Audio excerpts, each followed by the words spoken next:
Ang mabuting balita ng Panginoon ayon kay San Lucas.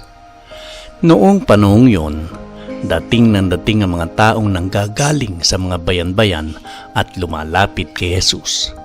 Nang natitipo na ang napakaraming tao, isinalaysay niya ang talinghagang ito. May isang taong lumabas para maghasik. Sa kanyang paghasik, may binhing nalaglag sa daan at nayapakan.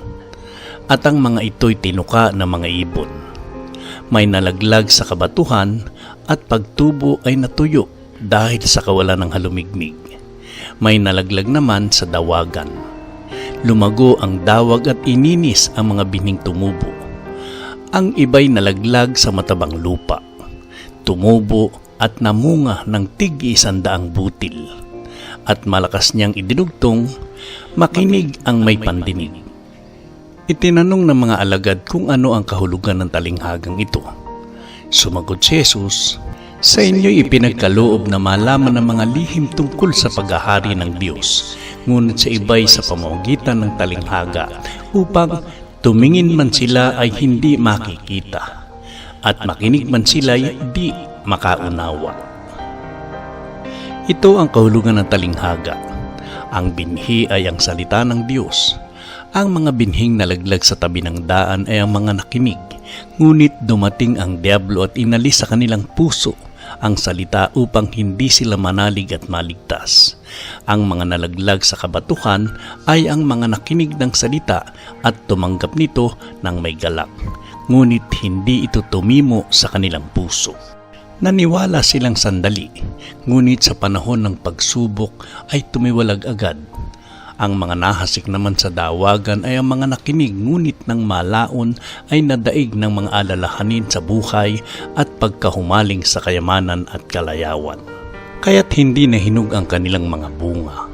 Ang mga nahasik naman sa matabang lupa ay ang mga nakinig ng salita. Iniingatan nila ito sa kanilang pusong tapat at malinis, at sila'y nagtitiyaga hanggang sa mamunga.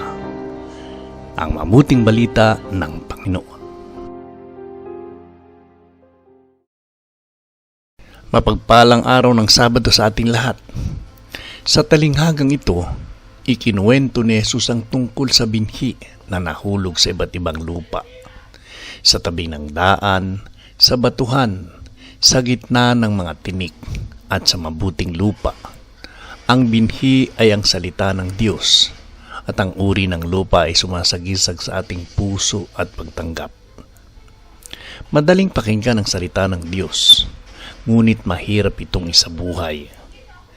Ang puso na tulad ng sa tabi ng daan ay pusong sarado. Agad inaagaw ng kaaway ang mensahe bago pa man ito umusbong. Ang batuhan ay ang pusong mababaw, tuwang-tuwa sa umpisa, ngunit mabilis sumuko kapag dumating ang pagsubok. Ang tinik ay pusong puno ng pag-aalala, pagnanasa sa kayamanan at makabundong bagay, at pumipigil sa paglago ng pananampalataya. Ngunit ang mabuting lupa ay pusong handang makinig, tumanggap at mamunga ng sagana para sa Diyos. Ang tanong para sa atin ngayon, anong klaseng lupa ang puso ko? Ang salita ba ng Diyos ay namumunga sa aking buhay? Nakikita sa aking pananampalataya, kabutihan at pagmamahal sa kapwa. Ang tunay na bunga ng salita ay hindi lamang sa dami ng ating alam, kundi sa paraan ng ating pamumuhay. Ang bawat kabutihang ginagawa natin, pagpapatawad, pagtulong, pag-unawa, iyan ang mga bunga ng binhing itinanim ng Diyos sa atin. Manalangin tayo. Amang mapagmahal, salamat po sa inyong salita na siyang binhi ng buhay at pag-asa. Linisin ninyo ang aming puso upang ito'y maging mabuting lupa na handang tumanggap, mag-ingat at magpalago ng inyong kalooban.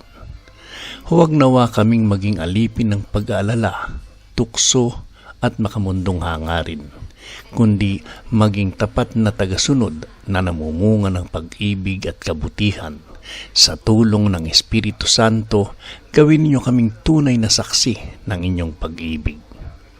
Amen. Naway ang salita ng Diyos ay manatili sa ating puso at magbigay liwanag sa bawat hakbang ng ating buhay. Pagpalain tayo ng Diyos sa ating paglalakbay ng pananampalataya at naway palaging magningning ang kanyang presensya sa ating puso. Kung na-bless po kayo ng pagninilay na ito, inaanyayahan ko kayong mag-subscribe, i-like at i-share upang mas marami pang maabot ang salita ng Panginoon.